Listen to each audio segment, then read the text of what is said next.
kita dulu juga salah satu ada kayak kecemasan lebih ke arah teman-temanku pribadi itu yang dia bilang mereka adalah Katolik KTP gitu. Tapi mereka nggak memperdalam iman mereka dan ujung-ujungnya ya udah mereka ke gereja cuma Natal Paskah atau mungkin malah nggak ke gereja atau mungkin malah jadi agnostik. Ketika kita di stadion kan 83.000 orang Katolik kumpul di satu tempat dan vibes-nya memang kerasa banget. Waktu itu aku ngevideo dan cuma sekedar sesimpel ketika orang Katolik kumpul se-Indonesia itu kayak gimana ya, kayak gitu. Orang-orang tuh juga bisa mendengar apa yang biasa kita bicarain atau mungkin pengalaman apa yang pernah kita lakuin kayak gitu. Jadi ya lebih ke arah sharing sih sebenarnya. Jadi ini sharing memang tentang kalian berdua Betul. aja. Mungkin kayak di sini aku juga merasa Tuhan ingin mengubah aku menjadi orang yang lebih siap gitu. Orang yang lebih dewasa mungkin. Ngopi di teras bareng Rian. Ya, selamat datang kembali di Ngopi di Teras bareng Rian. Kali ini kita bakal ngobrol-ngobrol bareng Wartahagia, Xavier dan Tera. Kita nanti bakal ngobrol-ngobrol dikit tentang latar belakang satu-satu dulu ya. Boleh. Jadi kalau Xavi nih aslinya mana? Aku asli Surabaya. Asli Surabaya. Jadi emang orang Surabaya asli. Surabaya. Tera? Kalau aku asli Solo. Asli Solo. Betul. Terus kalau kalian berdua nih memang dari lahir Katolik atau gimana? Betul. Kalau aku dari lahir dah Katolik. Sama. Jadi baptis bayi. Sama aku ya baptis bayi dari keluarga yang semuanya Katolik. Betul. Juga. Oke.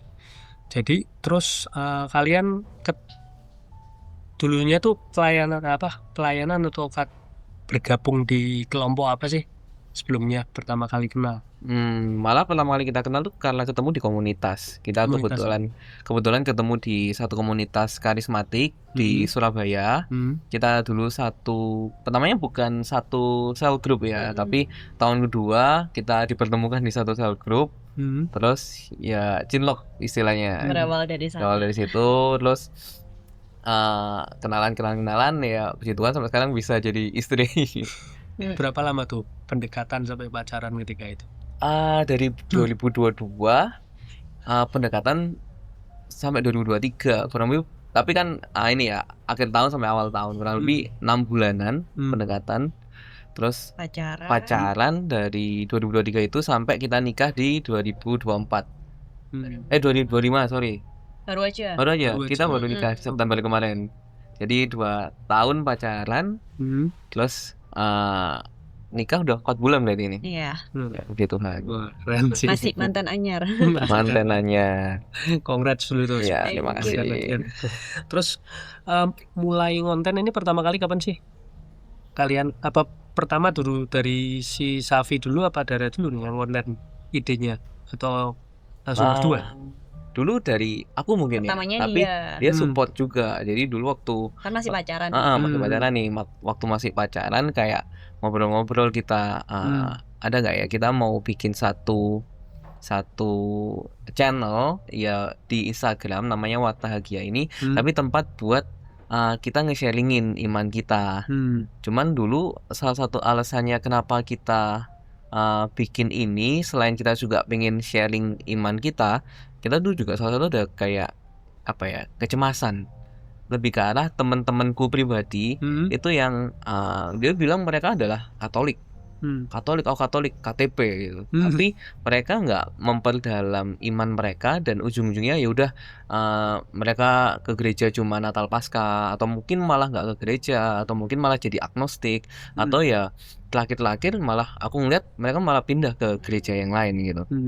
Di situ kayak aku sama dia ngerasa ada gerakan kayak eman gitu loh. Lebih ke arah padahal kita mengenal bahwa gereja Katolik ini menurut pandangan kita kaya dan cantik, tapi nggak semua orang bisa mengerti dan mau mengerti. Nah di situ kita di sini bisa bawa gereja Katolik yang gaya versi anak muda. Nah tapi kayak gimana ya kita coba di Wartahagia ini kayak gitu. Awal mula nama Wartahagia itu dari mana sih sebenarnya? Warta Hagia dari mana yo? Ya tahu sih walaupun nggak dijelasin singkatannya Warta Bahagia. Ya benar. Maksudnya dari mana ketika itu? Mestinya secara simple pertama kita cari kata-kata yang enak diucapin dan gampang diingat. Nah, tapi kalau berangkatnya Warta Hagia ya benar dari kata Koko, Warta Bahagia. Kalau kita kenal bahwa warta bahagia atau kabar sukacita itu sendiri ya adalah Injil. Jadi kita berusaha menyampaikan Injil. Nah, cuman di lain halnya juga kata hagia itu dari bahasa Yunani artinya suci. Nah, jadi kita berusaha juga kita mewartakan warta suci, bukan warta yang negatif, tapi ya kita berusaha tetap mewartakan hal-hal yang baik, hal yang suci. Jadi ya jadilah warta hagia. Disingkat juga warta bahagia juga boleh gitu ya. Senangkepnya lah. Oh iya. Oh jadi gitu. Ada dua makna ya. Keren juga sih. Nah, kalau Dara sendiri juga andilnya pertama kali kan ide dari Safi. Terus dari kamu sendiri ada gerakan apa juga mungkin apa kan nggak mungkin kan pemikiran langsung itu, tapi kamu memberikan apa untuk ini pertama kali? Kalau aku pribadi sebenarnya pertamanya tuh awalnya support ya. Karena kayak waktu itu kita pacaran, terus kayak ya dia mau ambil apa, aku sih support kayak gitu. Aku dukung dia gitu. Terus lama-kelamaan kayak misal nih dia ngonten, mau nggak mau aku juga pasti ikut kan. Pertama dia yang ngerekam. Iya, pertama aku yang ngerekam. Ininya aku direkam juga. Kita gantian. Dan mungkin kalau sampai yang sekarang mungkin kita lebih ke arah tukar pikiran ya, tukar pendapat juga. Kayak misal kita mau bahas apa ya, misal kayak tiba-tiba kayak aku juga terlintas ada ide kayak gitu, kayak oh dia yang bahas ini gitu, terus ya kita kayak saling diskusi dan ya salah satunya kayak gitu sih. Nih ngomong lainnya konten dulu, sebenarnya kalau kalian pertama kali dulu pacaran terus memutuskan untuk menikah tuh apa sing bikin kalian kok oke kayaknya mantap sama Safi mantap sama Dara apa? Satu-satu dulu aja. Siapa dulu nih? Aku dulu deh. Ini salah satu hal juga ya, mungkin kayak dipandang orang klise atau dipandang orang halah mestinya sepele. Tapi menurutku ini jelek. Karena dari awal dari dulu aku juga nyari ketika nyari orang untuk jadikan pasangan, tujuannya pasti untuk menikah. Nggak mungkin cuman main-main pacaran kan ya enggak, tapi tujuannya untuk menikah. Tapi di satu sisi satu kriteria utama yang aku inginkan juga adalah pasti Katolik. Nah, yang seiman karena supaya dalam level iman yang sama biar tetap lebih enak nanti. Cuman waktu pertama ketemu dia kan pasti di komunitas Katolik ya, pasti level imannya sama kurang lebih. Cuman ada satu momen waktu pendekatan ada satu momen ketika aku ini punya masalah. Nah, aku nggak ngerti cara menyelesaikan masalahku gimana, tapi ternyata tiba-tiba Dara ini ngasih satu omongan nih, gimana kalau kita komitmen setiap jam 11 atau 12 ya? Malam gitu, setelah kita selesai aktivitas, kita teleponan, kita doa bareng. Wow. Jadi kayak wah, sampai situ aku momen wah, she is the one. Jadi kayak karena aku percaya juga ya ketika sebuah pasangan yang baik adalah ketika aku semakin mencintai Tuhan dan dia membawa aku juga semakin mencintai Tuhan karena dia mengajak aku buat doa juga. Seperti itu. Mungkin kalau Dara? Kalau aku ya, kalau dari aku sih awalnya sih emang aku udah bilang sama dia, aku mau pacaran itu ke jenjang yang benar-benar serius sampai menikah kayak gitu. Kayak dari awal udah tak kasih warning kayak gitu. Aku nggak mau sing main-main kayak gitu kan. Terus singkat cerita, ya ketika kita menjalaninya kayak aku merasa walaupun kita beda umur ya kayak gitu, kayak kita umurnya beda 2 tahun, kayak aku merasa kayak dia bisa mengerti aku juga bisa mengerti dia, baik buruk baik kayak gitu loh, kayak jelek-jelek kayak aku bisa terima gitu kan agak susah ya biasa kan kalau dalam pacaran, tapi kayak di sini kayak aku bisa menerima dia sejelek-jeleknya dia kayak gitu. Bisa aja.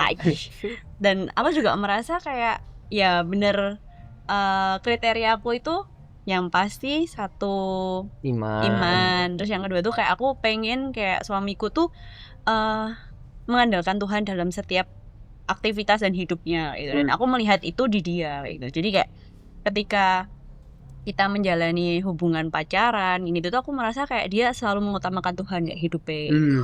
Jadi kayak aku merasa kayak ya yang terbaik lah deh. Dan aku juga merasa, dan aku selalu bawa doa juga kayak ketika aku pacaran ya, aku bawa doa kayak sama Tuhan kayak, Tuhan kalau emang dia bukan yang terbaik dari Engkau, pisahkanlah. Itu dia mendoain. Iya, aku kayak literally aku berdoa seperti itu kayak gitu karena aku nggak mau salah pilih kayak gitu loh. Itu negatif prom. Oh, gitu ya, negatif.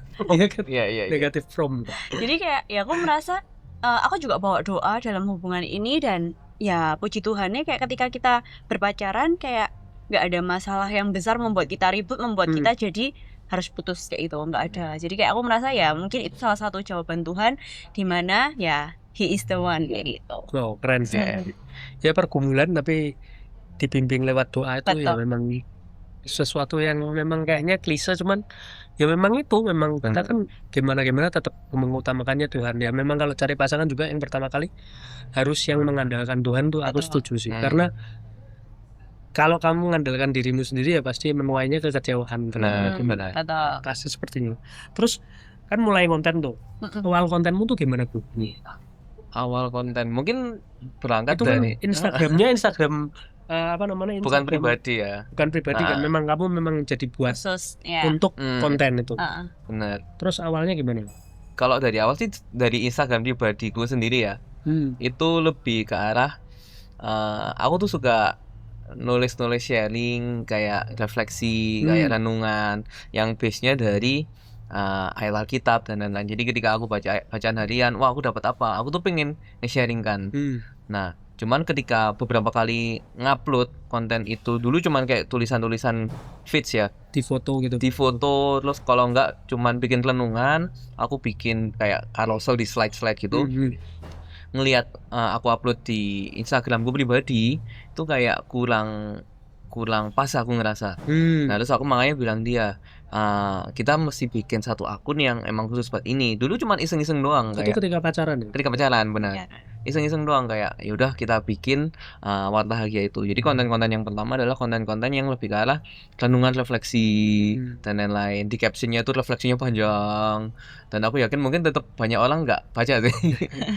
Ya, terus mulai dari ke sana, terus aku juga seneng gambar. Jadi kayak aku coba gambar-gambar dulu kayak temanya tentang apa Bunda Maria, temanya tentang kerahiman ilahi dan lain-lain. Terus sampai satu momen ada satu kesempatan aku ikut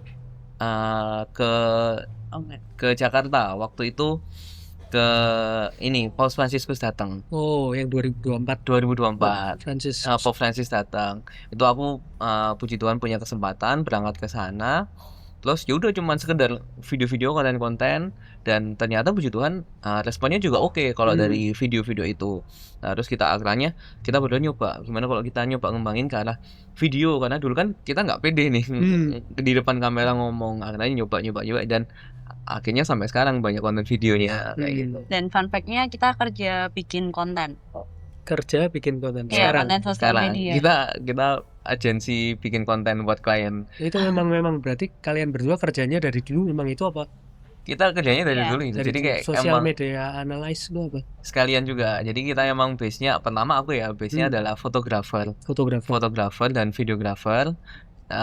Dan juga kita garap di bikin konten ke klien. Jadi kayak ketika klien punya brand apa, kita yang garap kontennya gitu. Jadi pekerjaan juga, pelayanan juga nyambung sama jalur ya. Nyambung, benar. Kalau Dara sebagai apa pekerjaannya dulu?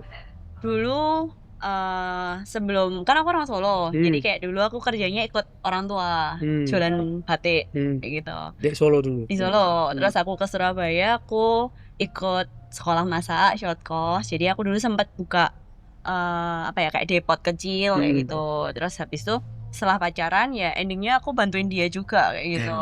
Jadi full konten sekarang. Sekarang tapi memang usaha sendiri ya bro berarti. Usaha sendiri, benar. Puji Tuhan sih pelayanan dan kerjaannya sejalur tuh enak sih. Benar. Selain itu juga ya kita baru terakhir ini ngerambah bikin kaos di Wattahagia ini, Kaos. produksi kaos. Jadi kayak Ini dengan kaosnya. ini salah satu kaosnya Contohnya. dengan Bisa dilihat di mana di di Wattahagia. Wattahagia. Iya. Benar. Jadi dengan kita harapannya sih dari kaos ini kita ikut mewartakan kabar bahagia. Orang-orang yang pakai itu juga bisa menjadi berkat buat orang yang lihat bajunya. Keren. Tujuannya seperti itu. Keren. Gitu.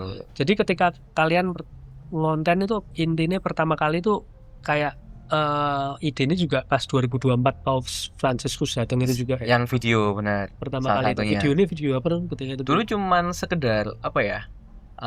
Kan di stadion tuh dirame kan 83 Tapi kamu jadi panitia nggak? Bukan, Enggak, jadi umat biasa. Umat biasa. Kalian Ngewakilin berdua. Dia aku aja. dia waktu itu Saudara lagi nggak ada ya? satu urusan baru masih balik ke Solo. Aku sama mamaku berdua ngewakilin salah satu parokiku buat Gereja. berangkat. Kan per paroki dikirim Iya. berapa puluh gitu. Dan kamu pakai akunmu yang itu untuk video. Benar. Jadi kayak karena kan ya aku ngerasa nggak semua orang punya kesempatan yang sama. Jadi aku betul. merasa ini kesempatan yang bersyukur bisa aku dapatkan. Jadi kayak ya aku ngevideo-video dengan harapan teman-temanku yang nggak bisa ikut bisa ngeliat Merasakannya dari Ikut POV, vibes-nya. ikut Iya, vibes-nya. Dan salah satu videonya itu ketika kita di stadion kan 83.000 orang Iya. Katolik kumpul di satu tempat dan vibes-nya memang kerasa banget. Waktu itu aku ngevideo dan cuma sekedar sesimpel ketika orang Katolik kumpul se Indonesia itu kayak gimana ya, kayak gitu. Terus habis itu jadi memang itu pencetus kalian nonton. Benar. secara tidak langsung. Secara tidak langsung. Ya, puji Tuhan sih. Itu memang tapi memang ya beberapa aku ngobrol sama teman-teman Katolik juga yang datang ke sana langsung itu memang wah kayak katanya Roh Kudus dicurahkan bener di stadion itu. Aku waktu itu misa. Tapi misanya di gerejaku dan nonton live streaming. Iya. itu aja terasa. Jadi ketika konsekrasi ketika itu aja melu nangis. Iya. Jadi kayak kerasa wah ini memang ya bener, apalagi kalau mereka yang di sana Betul. pasti terasanya lebih wow. Benar. Ya puji Tuhan bisa ikut tuh kayaknya Iya. puji Tuhan teman-teman. Puji Tuhan. Terus setelah itu inspirasinya kalian kalau dari konten-konten sendiri dari mana aja? Kalau tadi kan kamu aslinya dari renungan. Dari renungan terus berikutnya kan kamu mulai konten dengan video. Terus inspirasi kalian dari mana?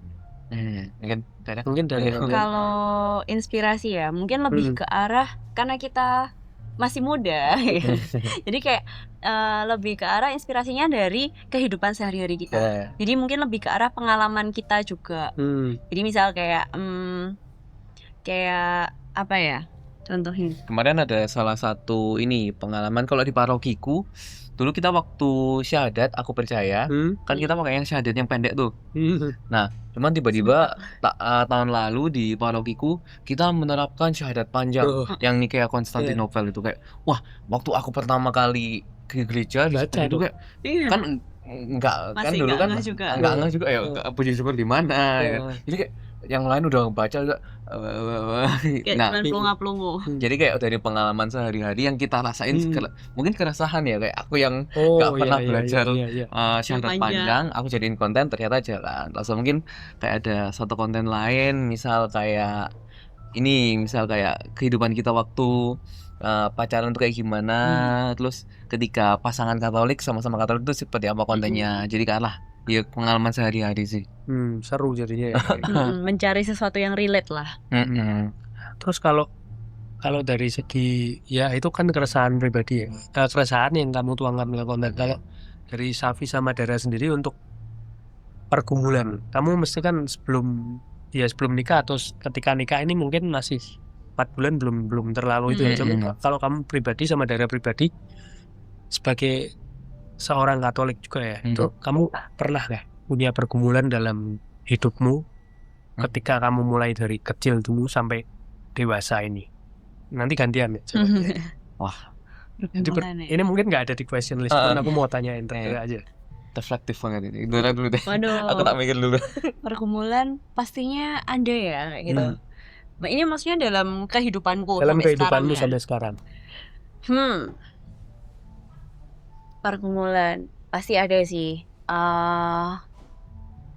Contohnya aja yang pernah aku alami itu adalah ketika ini sebelum ketemuin dia ya. Jadi kayak dulu itu aku sempat punya mantan itu tuh kita udah pacaran tuh udah lama banget kayak gitu. Sampai akhirnya 4 tahun dan akhirnya nggak jadi nikah kayak gitu. Nah, di situ kayak aku merasa sesuatu yang aku pergumulin kayak gitu loh, kayak anggapannya kayak ya udah sekian lama tapi kayak nggak jadi kan, ya tau lah rasanya gitu kan. Terus tapi kayak aku merasa Tuhan itu bekerja di dalamnya itu, kayak aku selalu bawa doa, kayak aku selalu minta tolong sama Tuhan. Kan pasti ya ada rasa sakit ya gitu. Aku minta tolong Tuhan kayak buat sembuhin lah, buat heal me kayak gitu-gitu, dan kayak ubah aku lah. Mungkin kayak di sini aku juga merasa Tuhan ingin mengubah aku menjadi orang yang lebih siap gitu, orang yang lebih dewasa mungkin untuk dapat ya bener-bener kayak nikah tuh kayak gini. Jadi kayak Tuhan tuh mempersiapkan aku dengan sekian banyak masalah yang mungkin aku pernah hadapi, yang membuat aku ya Tuhan bekerja di situ sih. Iya bener sih. Jadi kayak memandangmu akhirnya bukan karena 4 tahun terus nggak jadi, tapi sebaliknya. Benar. Itu memang pelajaran dari Tuhan yang menyiapkan kamu ketika kamu ketemu Safi malah cuman lebih singkat tapi mantap. Betul. Ya itu dari Tuhan juga. Kalau Tuhan nggak bekerja nggak bisa sih. Kalau Safi?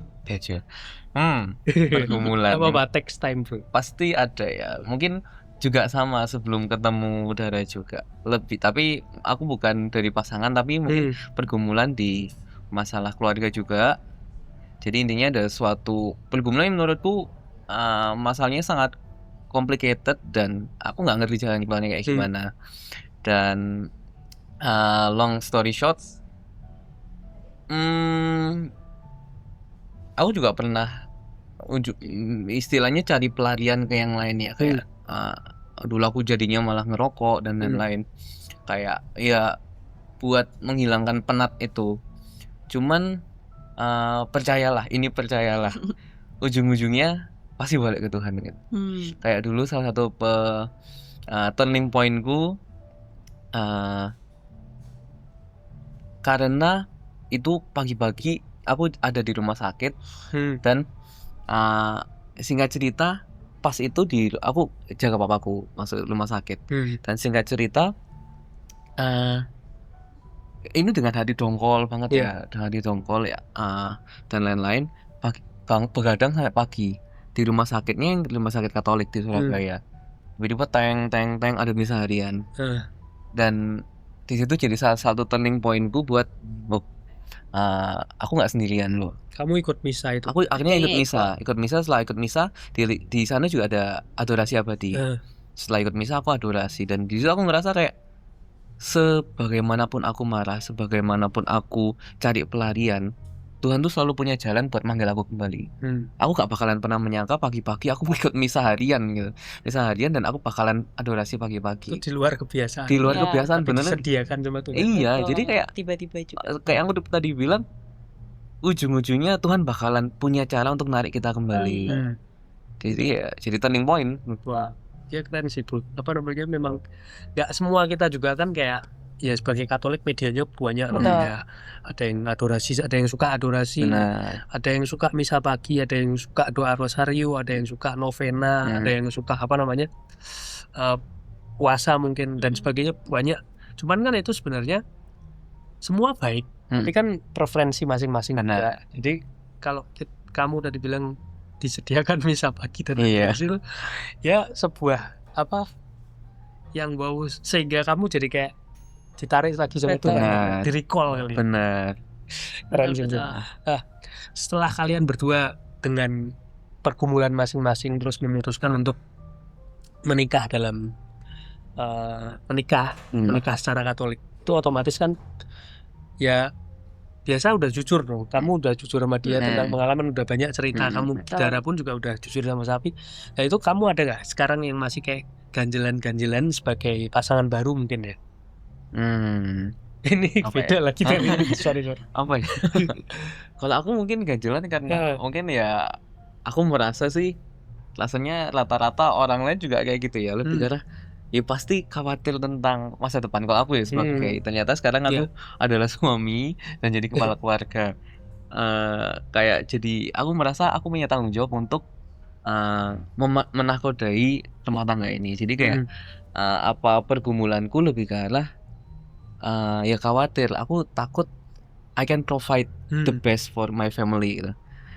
Jadi lebih ke arah gimana ya nanti ketika kita punya anak apakah anakku bakalan baik-baik saja atau mungkin sebelum punya anak apakah Dara bahagia denganku, gimana masa depanku nanti. Jadi kayak pasti banyak overthinking yang membuat aku cemas dan khawatir. Jadi ya kalau aku pergumulan kayak gitu sih Kak aku. Kalau Dara? Kalau aku tadi pertanyaannya kayak masih ada ganjelan atau enggak gitu ya.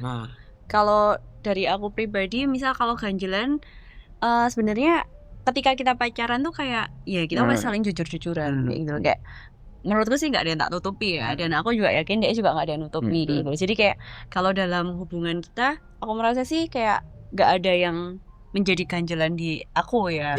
Itu sih nggak ada sih. Tadi udah yos kita jalani gitu. Kalau Safi mungkin masih ada kekhawatiran, cuman kalau bareng-bareng jujur ya diserahkan ke Tuhan. Betul. Kayak nanti segitiga tuh. Betul. Benar. Terus aku mau nanya nih, kan kalian ini kan sebagai konten kreator Katolik. Kemarin aku juga barusan ngobrol sama konten kreator Katolik di Bandung. Dan kalian tahu siapa? Patricia Fiona. Oh iya. Sama Fiona. Iya.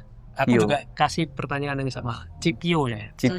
Aku kasih pertanyaan yang sama gini. Kalian tuh kan konten tapi basicnya Tuhan di belakang kalian. Itu jadi beban gak sih di mata orang-orang lain? Karena wah, aku nih bawa Tuhan nih, tapi kelakuanku kadang gini kan jadi ada ketakutan secara manusiawi. Lah itu kalau kalian berdua ada gak sih? Kalau aku mungkin nggak pernah mikir itu ya, karena aku merasa ya meskipun aku nggak sempurna amat, tapi kayak aku merasa selama ini aku nggak pernah ada skandal macam-macam dan I'm doing my best untuk hidup ya. Ketika balik lagi ya, ketika dari kecil aku dididik juga secara Katolik dengan keluarga yang juga cukup taat dengan Katolik. Jadi selama aku hidup, aku merasa aku nggak pernah yang aneh-aneh atau mungkin jadi suatu beban karena aku harus membawa konten Katolik ini, aku harus bawa salib ini. Lah saya juga enggak gitu, karena ya aku bangga juga ketika aku bawa ini. Saudara sama sih, kayak mungkin takut enggak ya, mungkin kayak orang-orang kayak lebih merasa kayak ada penilaian mungkin. Nah mungkin lebih ke arah mungkin orang pastilah ngomong ke kita kayak cek holy nih, holy banget sih gitu kan. Kudus banget. Kudus banget. Padahal kita Surabaya bukan Kudus ya. Surabaya Solo. Iya, orang Kudus ya apa. Terus kayak, tapi aku merasa itu bukan sebuah nyinyiran ya, tapi kayak ya aku sih mengambil positifnya kayak ya wes kayak gitu loh. Maksudnya kayak ya kita menjalaninya dan kita enjoy kayak gitu. Dan menurutku juga kayak nggak ada yang salah ketika kita mewartakan sesuatu yang baik tentang Tuhan kayak gitu loh. Karena kayak bukan sesuatu yang buruk dan ya why not kayak gitu sih. Ya benar. Jadi paling cuman lebih ke arah orang-orang ngomong kayak kok holy apa-apa sidik-sidik ke gereja kayak gini-gini. Tapi kayak buat kita kayak ya wes itu emang kita yang lakukan gitu loh. Kita emang melakukannya kayak gitu. Menurutku malah juga aku merasa ya ketika orang ngomong ngapain sih kamu sok kudus, ngapain sih kamu sok bawa Tuhan. Pertanyaanku balik, lah kenapa kamu nggak kudus, kenapa kamu nggak bawa Tuhan? Balik. Iya loh. Bukannya kita seharusnya juga emang dipanggil untuk jadi kudus ya? Iya benar. Iya benar. Iya itu.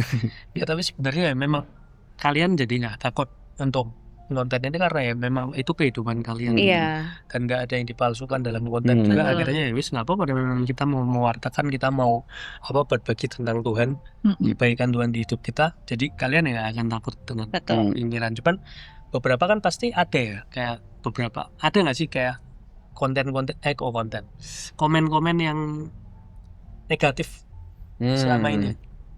Banyak. Ada pasti. Lebih ke tapi ke mungkin platform malah yang lain ya. Platform yang lain enggak juga sih. Jadi ya menurutku ya ketika kita juga bicara dalam gereja Katolik, nah ada beberapa pembahasan yang mungkin nggak semua orang bisa paham yang non Katolik. Contoh ketika kita bahas tentang dogma Maria, contoh ketika kita bahas tentang para kudus, ketika kita bahas tentang hari raya semua orang beriman 1-2 November yang di mata orang lain wah berdoa pada orang mati, wah bersama iya mereka berdoa pada orang banyak Iya. Ada mau bersamain dan lain-lain. Ketika kita membahas konten seperti itu, ternyata nyinyirannya orang, komen-komennya lebih ke arah yang menyerang, negatifnya ke arah sana. karena itu Iya. undangannya. Emang kadang-kadang aku juga kayak ngomong kalau tentang Maria juga tuh kan kita nggak berdoa kepada loh. Iya. Bersama. Bersama. Bersama itu kan kita bukan berdoa kepada, tapi kan bersama kita berdoa bareng nih. Minta dukungan doa kan. Iya benar. Kan kalau kepada dan bersama itu udah enggak itu ya pasti jadi apa problem lah itu, tapi yang sering kali orang juga itu tuh orang sering kali salah tuh itu. Iya. Kalau dari aku ingat ada sorry. Satu ingat ada satu apa ya? Aku tahunya kalimat ini tuh malah dari Gomari Ambarawa. Iya, kerap. Iya, kerap. Iya, kan deket ya? Orang-orang Jawa Tengah. Yo, cedak. Per Mariam ad Yesum. Iya. Melalui Maria menuju Yesus. Jadi kayak ujung-ujungnya itu tetap Yesus, tapi ini melalui apa? Melalui Bunda Maria. Ya, silakan. Kalau aku nyinyiran di sosmed ya. Iya. Pasti ada ya, ada banyak. Tapi kayak dari kita ya kita nggak memaksa orang bukan untuk percaya ya, tapi kayak nggak memaksa orang kayak untuk suka kayak gitu loh, kayak menurutmu nggak masuk di kamu ya wes kayak gitu loh. Tapi kayak dengan adanya menurutku yang aku dapat kayak dengan adanya konten negatif itu kayak bisa membuat orang yang seiman itu bersatu untuk mempertahankan iman kita dengan kayak mungkin benar mungkin malah jadi apa ya kayak komen balik ke orang yang komen itu kayak gitu loh, kayak maksudnya kayak malah membela kita. Jadi kayak di situ aku malah merasa kayak dengan adanya komen-komen kayak gitu membuat kita yang sesama imannya itu kayak ya jadi berjuang bersama. Iya. Malah ikut nyala. Benar. Benar. Terus kemarin juga kayaknya Warta Hagia nih sempat ikut di followers to witness-nya ya. Itu kalian berdua ikut. Kita berdua. Gimana ceritanya tuh? Wah, itu gimana ya? Itu pertama kali dapat invitation apa gimana tuh? Kalau mestinya kalau dari awal mereka yang mengadakan itu, jadi yang mengadakan kan ada 3 pihak. Pihak pertama adalah UCAT Indonesia, pihak kedua adalah OMK.net, yang ketiga juga dari KAJ. Karena kan ujung-ujungnya ketika kita di sana kita ikut KAJ Fair. Nah, tapi kalau pertama kali mereka publish itu, mereka bikin invitation secara terbuka. Intinya kayak kamu bikin konten di sosial media tentang iman Katolik, ayo ikut acara ini. Jadi dulu sifatnya bukan undangan tapi mendaftar. Nah, ketika kita daftar, mereka tetap milih juga mana yang relevan, mana yang juga oke, mana yang mungkin karena setauku ya, aku waktu ngobrol-ngobrol dengan panitianya juga, yang mereka harapkan ikut itu selain kita yang benar-benar, maksudnya yang bawa konten dengan benar, mereka juga berharap yang nggak benar itu juga ikut, karena tujuannya supaya meluruskan. Jadi ya lebih ke arah kita yang daftar sih itu. Ya, tapi ya setelah ikut itu banyak ketemu kreator. Benar. Kayak apa ya, seru ya, rame-rame sevisi. Benar. Terus kalian juga sempat ngobrol sama Romo itu ya, Robertus Theo. Iya, benar. Foundernya Cafe Pastor. Salah satu. Itu ceritanya gimana itu? Jadi salah satunya ya. Jadi aku kalau kita berdua emang udah kenal lama dari sama Romo Theo. Itu kebetulan Romo Theo juga Romo di Katedral Surabaya, dan waktu pertama kali kita kenal itu beliau juga salah satu yang jadi singkat jelas sebelumnya itu Romo Theo itu yang pengurus bagian media yang ngurusin kita waktu pentahbisan uskup tahun lalu. Uskup Surabaya tahun lalu. Nah, karena kita sebagai media, kita ikut meliput pentahbisan uskup itu, ya pasti ketemunya sama Romo Theo terus. Jadi kenal, terus ngobrol. Akhirnya kita juga baru tahu, alah Romo Theo ini yang bikin Cafe Pastor, salah satu yang bikin Cafe Pastor tuh. Sebenarnya di Seminari Gadum. Nah, jadi kayak kalau singkat cerita, mungkin nanti bisa di cross check juga ya. Siap.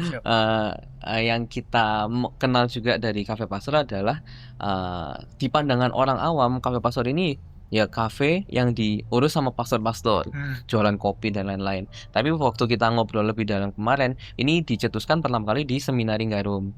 Dengan tujuan bukan jualan kopinya, tapi karena anak muda ini suka ngopi, punya culture untuk minum kopi, nongkrong dan lain-lain. Jadi para pastor ini menyelipkan itu untuk bermisi. Bermisinya kayak bukan mengajak, memperkenalkan tentang panggilan. Memperkenalkan tentang panggilan. Benar. Makanya kan dari Seminari Garum pertama. Jadi kayak dikenalkan panggilan buat jadi imamat kayak gimana dan lain-lain. Mereka bisa kenal panggilan melalui yang ngobrol santai. Jadi kayak waktu itu pertama kali ngobrol sama Romo Theo, kita ngobrol tentang kopi, kita dibuatin kopi juga. Ternyata Romo juga jago bikin kopi. Banyak yang suka kopi juga jago, dan juga ngobrol dibikinin kopi, dan akhirnya ya kita tahu tentang Cafe Pastor itu. Wah, ternyata gitu ya ceritanya. Iya. Kalau kalian juga, ini kan juga kayaknya ada konten baru juga, cuma di YouTube ya kayaknya bro. Iya, betul. Ada juga apa ya, bincang diranjang. Betul. Terus sebenarnya kalau kita sebagai orang awam ya lihatnya kayak agak negatif judulnya kayak apa ya, kok memancing orang untuk berpikir apa yang tidak. Itu pertama kali kalian buat kapan sih? Kalau itu baru ada beberapa episode sih sebenarnya. Basicnya gimana tuh ceritanya? Jadi ceritanya siapa, Dara atau Safi? Kita berdua ya.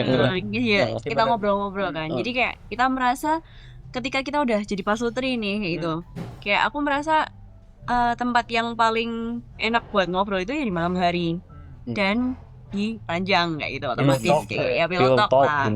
Jadi kayak kita merasa ya ketika kita udah selesai semua aktivitas kerjaan semuanya, ya yang bisa kita lakuin ya kita ngobrol kayak gitu kan.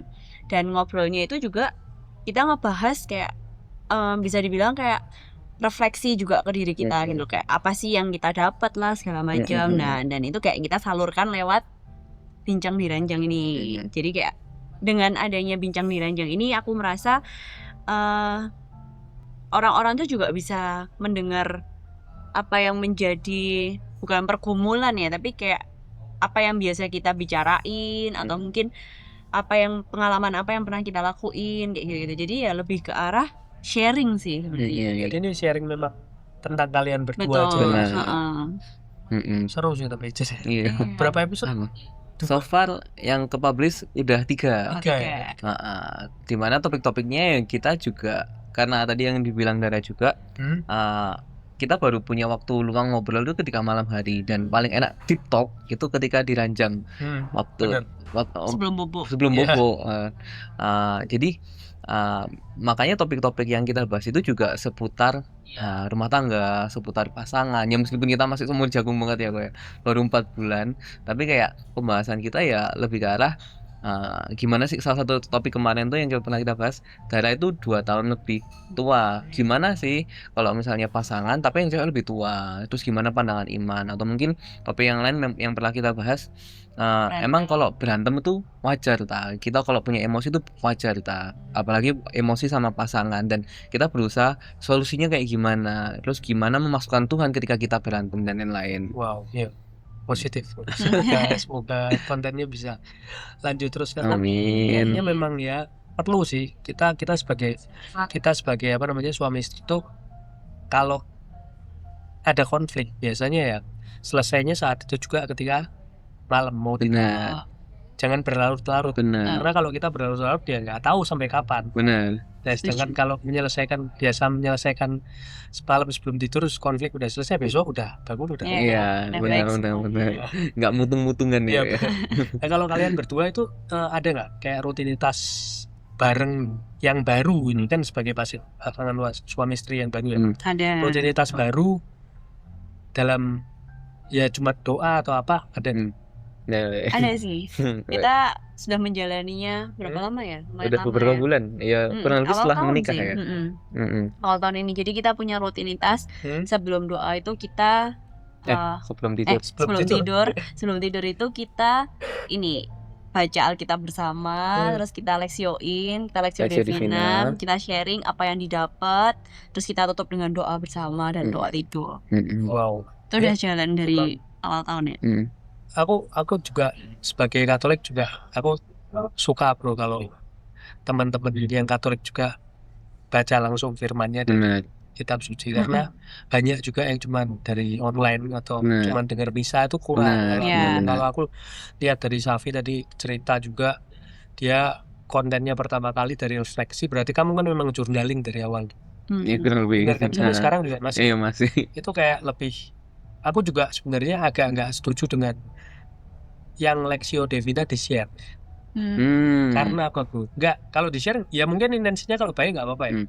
Cuman kalau firman, kalau kita baca kita kunyah sendiri, itu rasanya lebih untuk kita. Iya. Dan sedangkan kalau kamu tadi mengunyah firman terus kamu share ke sosial media, orang lihat permenungan ya mungkin ada yang beberapa yang sama merasa relate, tapi lebih baik kan dikunyah sendiri, bilang sendiri. Aku makanya ya bukan nggak setuju gimana, cuman teman-teman kita yang Katolik loh, aku kalau berapa kali kalau sharing sama teman yang Katolik, aku bilang firmannya coba dibaca, jangan cuman di denger dari misa atau baca dari ini, nggak kerasa ya Bu. Baca dari kurang kita. Kurang kita berdua pakai dua Alkitab yang berbeda.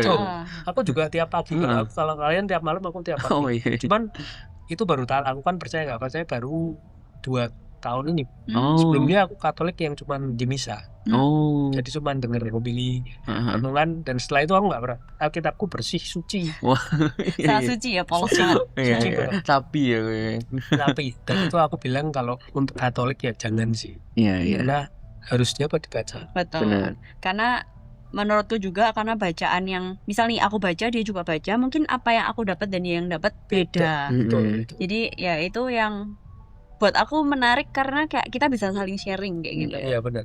Dan mungkin kayak ketika kita membacanya langsung dari kitab suci ya, mungkin ini agak intermezzo tapi kayak ya seru-seruan kita aja. Kita kayak cepet-cepetan tiap malam. Jadi kayak 1, 2, 3 cari Matius 2 ayat 1. Aku nemu. Jadi kayak bersaing gitu. Jadi tapi kayak, seru. Iya, seru-seruan ya. Ya benar sih. Ya bacalah kitab suci, jangan cuma jangan cuma simpan, jadikan simbol ya. Iya, benar. Terus nanti ikut masuk ke peti kita. Iya. Tapi nggak pernah dibaca. Orang mati nggak bisa baca kitab suci. Iya, betul. Selain kita dapat banyak media tadi, adorasi dan sebagainya, kitab sucinya jangan sampai juga bilang ke teman-teman juga, semoga kita juga bisa menghidupi firman kalau aku ngomong gitu. Benar. Oh iya, kamu dalam menghadapi, mungkin kalau aku lihat kalian berdua dengan hidup doa dan rohaninya seperti itu sih, puji Tuhan pasti dikuatkan Tuhan. Cuman pernah nggak sih mengalami masa-masa kering rohani? Pernah sih. Makanya tadi salah satu yang waktu aku cerita kayak aku punya masalah sebelum aku pagi-pagi bisa misa harian di rumah sakit itu, ya pasti aku kering rohani. Lebih ke arah dulu mempertanyakan ya, kenapa ya, mungkin nggak cuman aku ya, banyak orang juga pasti pernah merasakan bahwa Tuhan di mana? Aku punya masalah, kenapa Tuhan nggak ada? Lebih ke arah kering rohani di sana sih, mempertanyakan aku buat apa hidup dan lain-lain. Tapi ya baik lagi kayak tadi aku bilang ya, Tuhan pasti punya cara. Tuhan selalu punya cara untuk panggil kita balik. Kalau Zara? Kalau aku pasti pernah kalau kering rohani kayak gitu. Tapi puji Tuhannya karena kita punya komunitas. Ya itu gunanya komunitas. Jadi kayak cacingnya di situ. Benar. Jadi ketika aku lagi kering rohani dan kayak sebenarnya aku malas untuk datang komunitas kayak gitu ya. Tapi kayak aku harus berpikiran kayak ya aku harus kayak gitu loh. Ketika aku memaksa diriku untuk datang ke tempat rohani itu, jadi kayak aku merasa dan aku percaya kayak Tuhan benar-benar jamah aku di sana. Seketika bukannya langsung on fire, enggak, tapi kayak aku merasakan suatu kerinduan kayak gitu. Jadi kayak ketika aku saat kering terus aku datang ke komunitas, kayak aku merasa Tuhan menjamah aku di sana. Ya pentingnya komunitas seperti bara api menyala bersama. Ketika dipisahin dia mati. Setuju. Terus kalau untuk firman Tuhan favorit, kalau Safi dulu nanti dari ayat favorit, ayat emas atau apa istilahnya lah. Aku nggak inget ayat berapa ya, tapi ini selalu jadi wallpaperku. Kata-katanya aja. Fiat voluntas tua. Terjadilah padaku menurut perkataan. Jadi kayak lebih ke arah apa ya, Bunda Maria sama ini fiat, sebuah keyakinan bahwa aku hidup ya bagaimanapun keadaannya ya mesti balik lagi berserah pada Tuhan. Kalau aku di ayat Yohanes 3 ayat 30. Intinya biarlah Tuhan yang lebih besar dan aku yang makin kecil. Oke. Terus kalau buat kalian berdua ada pesan-pesan nggak sih buat teman-teman muda di sini yang mungkin memanfaatkan Tuhan lewat sosial media biar jadi inspirasi juga? Oke, dari dulu deh. Kalau dari aku buat kalian anak muda di Indonesia atau dimanapun, percayalah ketika kalian mewartakan gak perlu takut, karena yang kita wartakan adalah ya maksudnya kayak karena yang kita wartakan itu benar adanya dan kayak ya gak perlu takut kayak gitu. Jadi kayak wartakanlah apa yang bisa kalian wartakan. Selagi kalian di sini, kalian juga harus berkomunitas, punya suatu kelompok itu yang saling mendukung, mensupport satu sama lain. Dan balik lagi, jangan lupa selalu andalkan Tuhan dalam setiap hidup. Tuh. Aku mungkin juga kurang bisa sama kayak Dada ya, tapi lebih ke arah kalau Dada kan jangan takut untuk mewartakan. Tapi ketika kalian juga dalam punya pergumulan dalam hidup atau mungkin dalam kalian mewartakan itu, jangan pernah lupa kalau pengharapan itu nggak mengecewakan. Kita kenal juga di Roma 5 ayat 5 ya.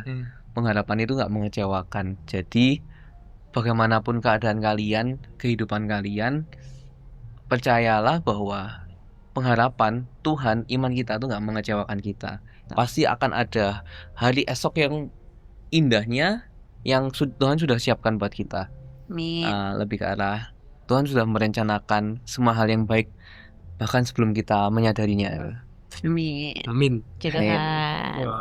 Thank you banget bro waktunya. Terima kasih Safi buat sharing-sharingnya. Jangan lupa di like, subscribe, juga komen-komen. Video ini juga di share. Apalagi kalau kalian kenal dengan Wartahagia. IG-nya apa aja bro selain Wartahagia?